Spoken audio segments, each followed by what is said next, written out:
Welcome back to the show, everybody. This is the Shankly Sessions, the Liverpool podcast that we have brought you each and every week this season. From match previews to reviews, player ratings, articles, all kinds of stuff. It's been a long road, a tough journey, and a heartbreaking season, really. But this is your Southampton versus Liverpool preview. But before we get into that, the dead rubber. Before we get into that, we're going to have a chat about a few things that has come up. I've been away for 2 days. I was at a wedding down in the beautiful Killarney. Stunning place. If any of you listeners or subscribers ever get a chance to go there, absolutely do it. It is a wonderful setting for a wedding. Had a great time. Head's feeling a bit heavy today, I have to say, but lots to talk about. Lots to talk about. So, where do we begin with this? Let's start with Mo Salah. Mo Salah's tweet that everyone's talking about. I'm totally devastated. There's absolutely no excuse for this. We had everything we needed to make it to next year's Champions League and we failed. We are Liverpool and qualifying to the competition is the bare minimum. I am sorry, but it's too soon for an uplifting or optimistic post. We let you and ourselves down. Now, we'll let that sink in for a minute. This is Mo Salah, who raises the benchmark very, very high in terms of his expectation. I'm just a little bit sad he didn't come out and say it in January. It might have inspired us to do stuff then. But safe to say, he does not see his future playing Thursday night football and floating between Thursday and Sunday football. He sees his future in the cream of European football in the Champions League, and rightly so, because that's where he belongs. He's at a stage in his career now where years are going by and he wants to leave a legacy and has left a legacy, but wants to leave an even greater legacy. And he knows what a lot of us have been saying all this season, that we are simply not good enough. And we pied off a season, pied off maybe 2 seasons in some respects, to land one Jude Bellingham.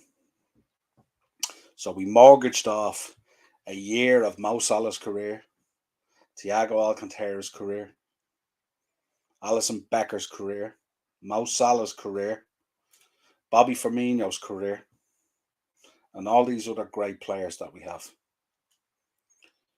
And then we find out that, it became too expensive. Like, we didn't know it was going to be expensive.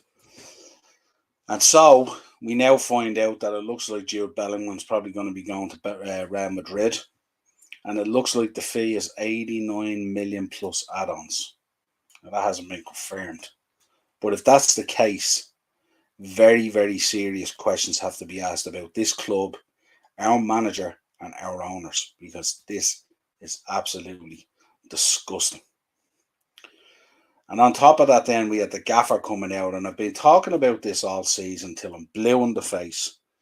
His reaction to matches and his pre and post press conferences have been the weirdest thing this season, that he does not see what the rest of us see, and has been living in denial for 9 months now about this team and about what was required and what should have been done and what wasn't done.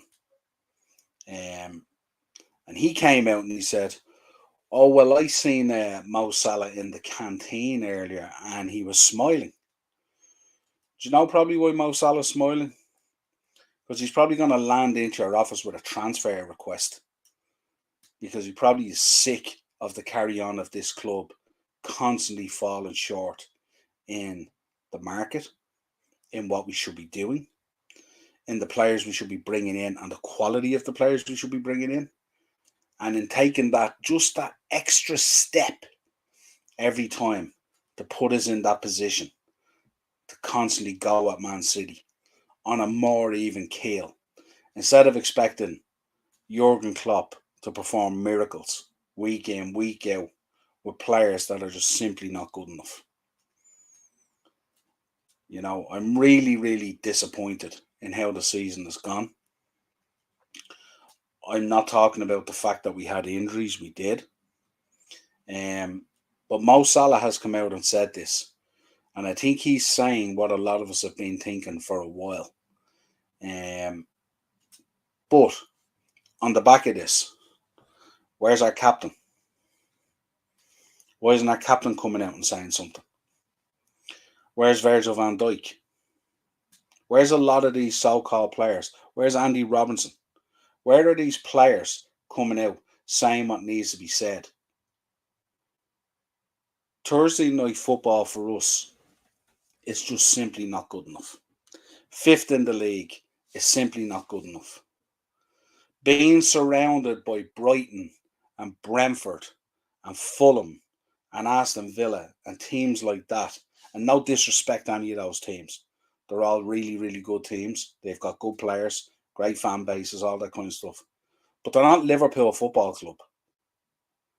And yet we find ourselves intertwined in them now in the second tier of the Premier League, if you like, after dropping out of the top four to a Newcastle side under Eddie Howe, who have been absolutely electric and really, really good this season.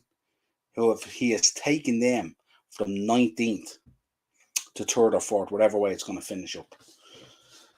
And it's just so frustrating. It's so frustrating to see them overtake us. It's so frustrating to see United overtaking us.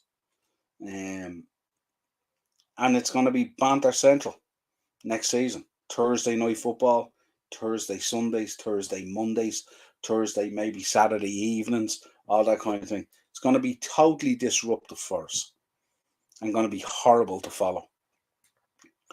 And we're going to end up visiting places that we've never even heard of.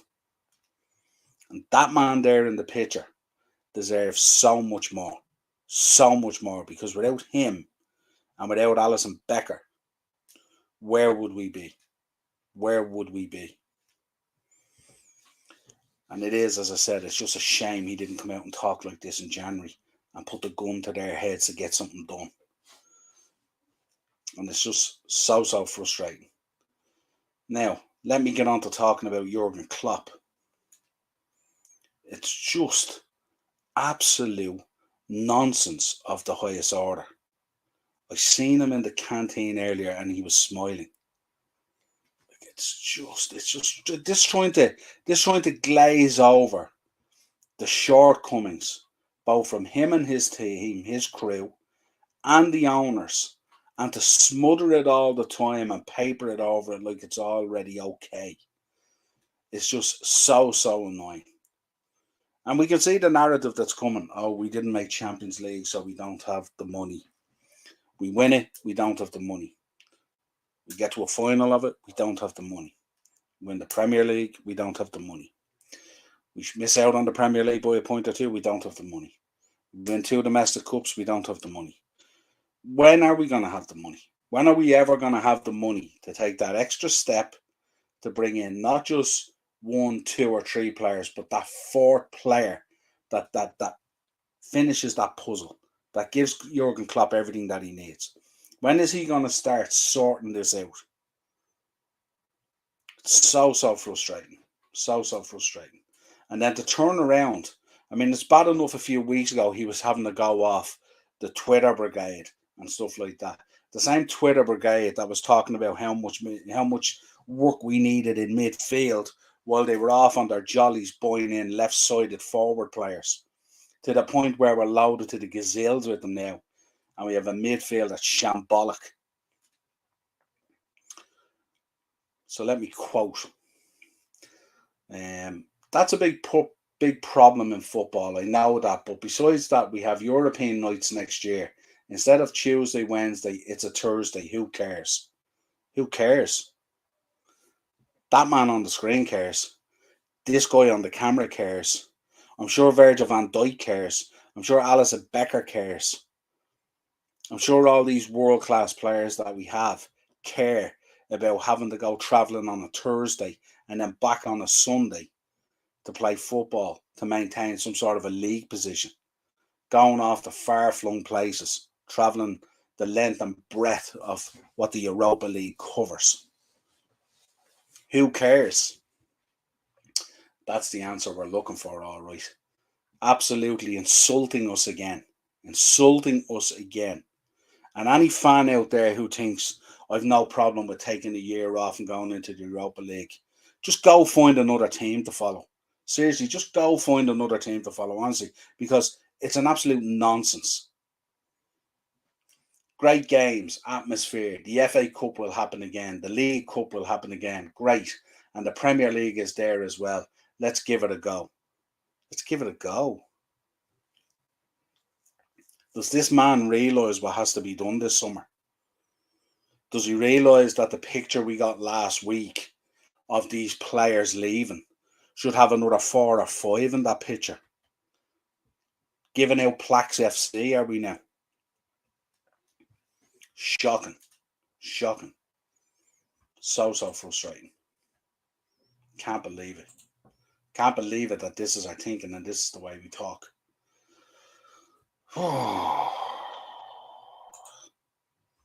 Let's get to the match. Acers, how are you, my friend? Mo Salah agent is probably trying to get him a transfer this summer. 100%. 100%. And you know what narrative they'll spring, Acers?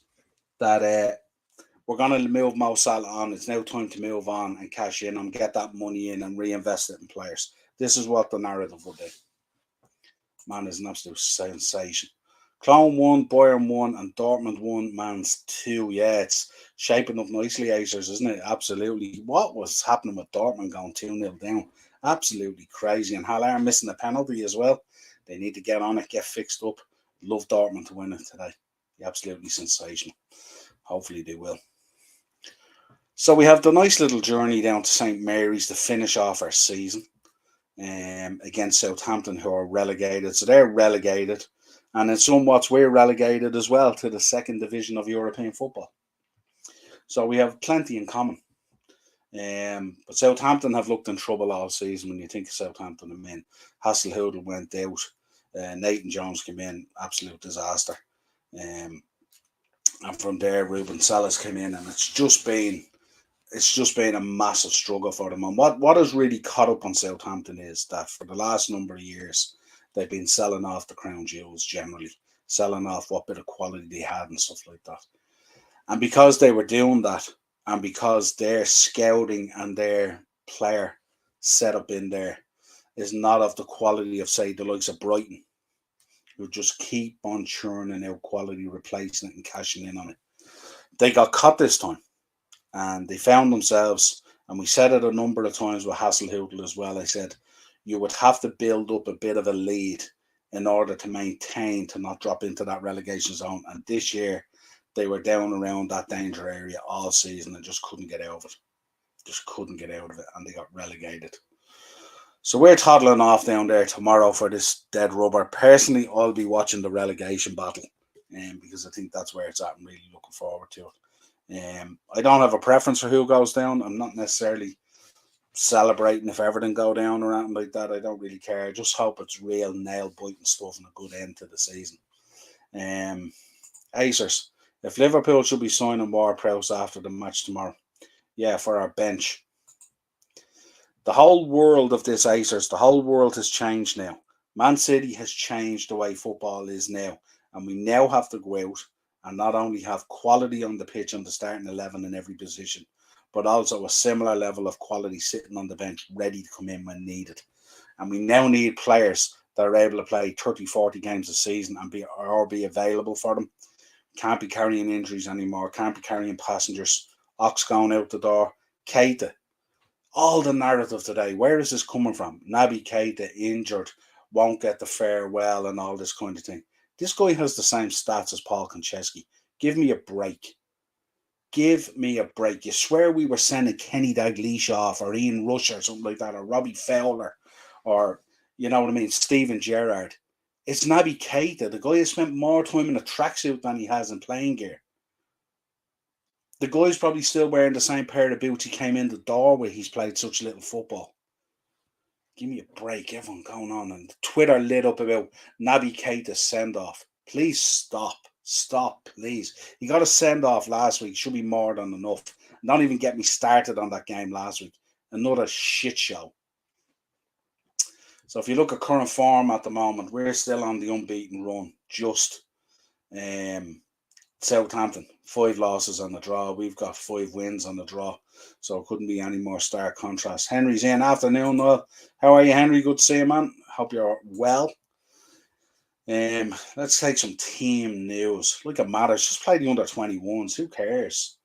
You know what I mean? Let's not mess around on this. LFC women's game at the moment. Henry losing 1-0. Fair play, Henry. Cheers for that, man. Let's talk about team news. Obviously, Bobby Firmino, and obviously James Milner.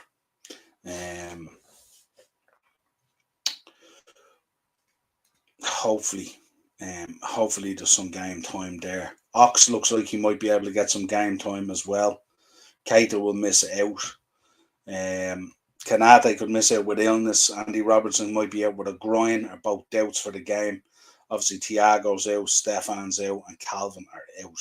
Darwin Núñez is back in full training, though, and should be available for the visitors. So it'll be nice to see Darwin rounding out the season as well. And Mo Salah will look to continue his blistering form after being outspoken the other day. And I felt with that Mo Salah situation as well. I felt like he was sending a message both to the gaffer and to FSG.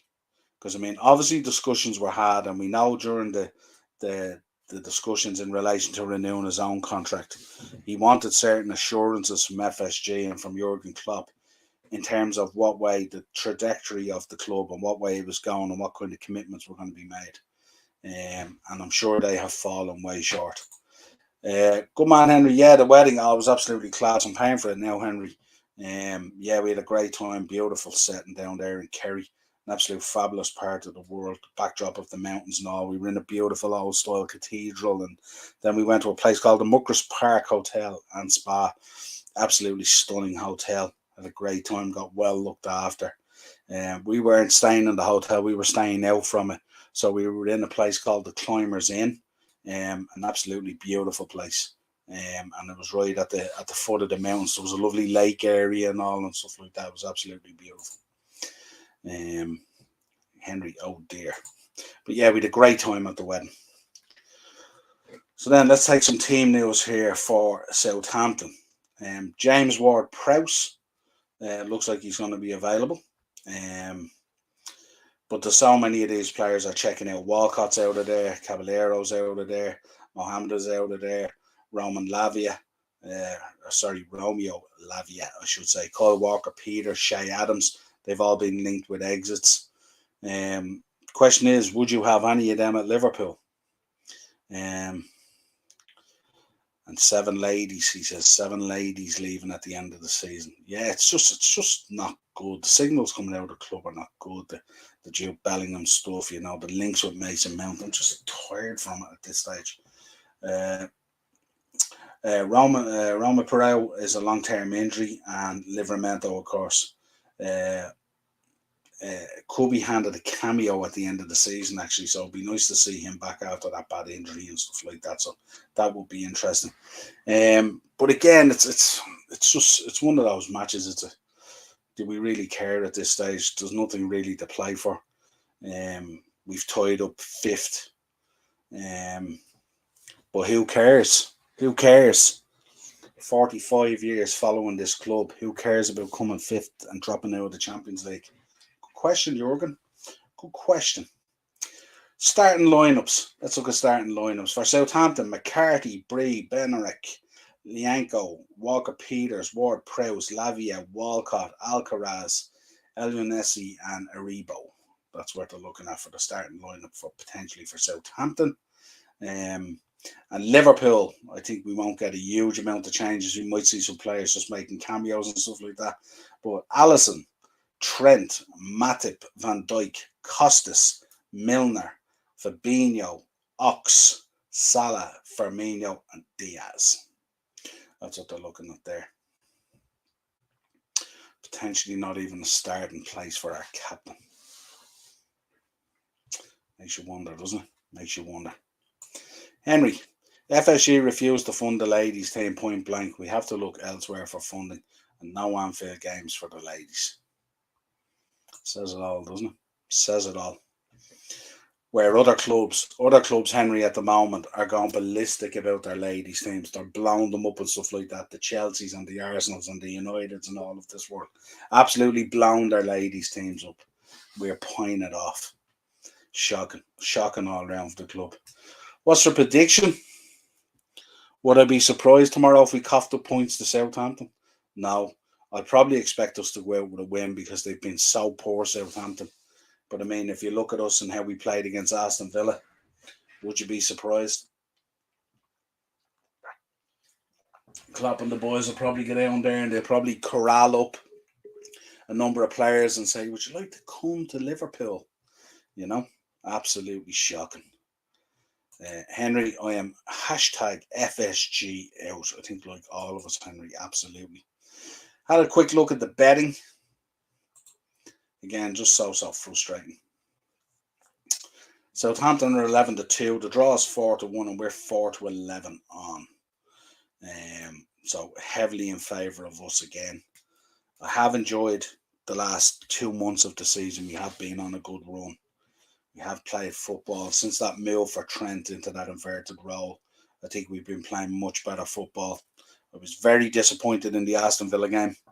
I thought we would have seen that through, and especially I thought that wave of that emotion would have motivated the players to go out there and get the job done, to give Bobby the send-off that we want, to give James the send-off we want, and Ox and Naby the send-off that they should get. And it was just a real come me down, really, wasn't it? A real come down off what we were expecting. And we rode that wave and we kept that hope going about top 4, and then it just disintegrated. But, you know, if you think about the season, you go back through the season, we had a wonderful run in the Champions League after a really poor result against Napoli in the first game in the group. We did really well, came out of the group, had really high hopes for us. We were starting to find our rhythm, went 2-0 up against Madrid, unravelled. Really poor in the domestic cups. Just kind of getting them off. We were so poor, really. And then in the league, it was just farcical at best at times, you know. And we can't let the last 10 weeks or 11 weeks or whatever it is, this run that we were on, we can't let that paper over what needs to be done this summer. And there's huge amount of root and branch through that squad needs to be done this summer. And we have to start asking ourselves the hard questions. If this guy's in the team, does that match up to City? If this guy's in the team, is that what they would do? Is that what Pep would do? And I don't mean in the same fashion, but I mean, we have to be more realistic. We can't be going out and signing the next hopeful 16-year-old from the second league, the division in France or something like that. We got to go out there. We got to spend money now. We got to do it properly. Not in a Chelsea way, but we got to do it properly. We got to have a plan. Got to have people in place. Got to have a medical team properly energized. We have to have a club doctor ready to go. And, you know, all these things, all these little things become really big things when the shit hits the fan. And that's what happened this season. We got to try and find more balance in the squad and stuff like that. Not so heavily, you know, so many left-sided forward players and yet a midfield that's in smithereens. You know what I mean? We have to come out next season and also respect the work that Stefan Bietic did in midfield. Unfortunately, getting that injury that played off the rest of the season. But we can't forget what that boy did this season. He was the standout guy this season. We have to look at a number of other players there. We have to ask ourselves, why is Alisson Becker probably our player of the season between him and Mo Salah? We have to ask those questions as well. These are the kind of questions that United went through when David De Gea was player of the season in, season out. There were serious problems at the club. There's serious problems at our club right now that needs to be fixed up. Is Virgil van Dijk next season going to come back and be the Virgil van Dijk that we want? Is Matip going to move on? Should we be looking for a left back now? Should Costas be moved on? Should Andy Robinson be moved on? Are they now the backup to a left back that comes in? Both have had really poor seasons. If Trent goes into that inverted role or he moves into midfield, do we have to get a right back? Is Joe Gomez that guy? Can we rely on him? So many questions. So many questions. Who do we bring in the midfield? What way do we want to play? How do we create competition for Mo Salah so we don't have to play him every single game? How that guy is so resilient is beyond me. So we really, really, really, really need to ask the hard questions this summer. And we need to move out what needs to be moved out. There's no room for sentiment. There's no room for taking the risk and rolling the dice. Oh, will this player bounce back? Fabinho, will he bounce back? Will he be the Fabinho of old? Is that what we're going to roll the dice on the roulette table about this summer? I don't think we can. We've got a lot to do. We've got a lot of fixing up to do. We're in for a really difficult season next season, playing the Thursday-Sunday combo, Thursday, late Saturday, Thursday, Monday. We're going to be constantly always playing catch-up. So it's going to be really, really difficult. And it's not going to be any different for us than other clubs in the Premier League that have done it, who play in the Europa League and the Europa Conference. It's really difficult to find that consistency in the Premier League when you're out of kilter with the schedule and you've no time to prepare because you're travelling from the beyonds of anywhere back to Liverpool to get ready for a game that's a day later or something. That we spoke about it this season, how Jurgen spoke about it, how he didn't have time to, at times the games were coming thick and fast. We didn't have time. It was all recovery and then get ready for a game. So this is the kind of thing we're facing now this season again. So there's a lot to be fixed up and a lot of work to do and serious work to do. Henry, we have nothing to play for, so I fully expect a much change side tomorrow. Yeah, and proper order as well. There's no need to be doing anything else. What's the crack, Niall? All good, Eno? Sorry, I'm a bit late. Not a bother. Hi, Ian. Feckin' allergies, I know, yeah, once that sun kicks in. All over LFC nil, Man U 1. What's the story, Henry? I'm good, Ian. Niall, how did the wedding go? I had a great time, Ian. I was just saying it earlier on the show as well. Had a wonderful time down there. I'm glad the women can go and support the men tomorrow. Yeah, absolutely. Just need serious. So frustrating.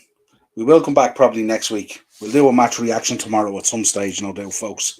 And we will be back next week to take a look at the season, have a look at the pitfalls, where it went wrong, where we dropped the points and kind of why we dropped them. We spoke this season about Jurgen's in-game management and some of his starting lineups that were a little bit kind of strange. We'll talk about how we didn't do what we should have done in the midfield, and hopefully we'll do it this summer. We'll talk about some links, transfer news, whatever news is coming in from the club, we'll talk about that as well. And we'll keep a show going once a week throughout the summer now to keep people involved. We'll obviously be doing a transfer show as well for the broader football situation. And we'll put in some fun shows there. We're going to do, Ted had mentioned in the comments before, we do a flop of the season show and all that kind of stuff, which should be interesting.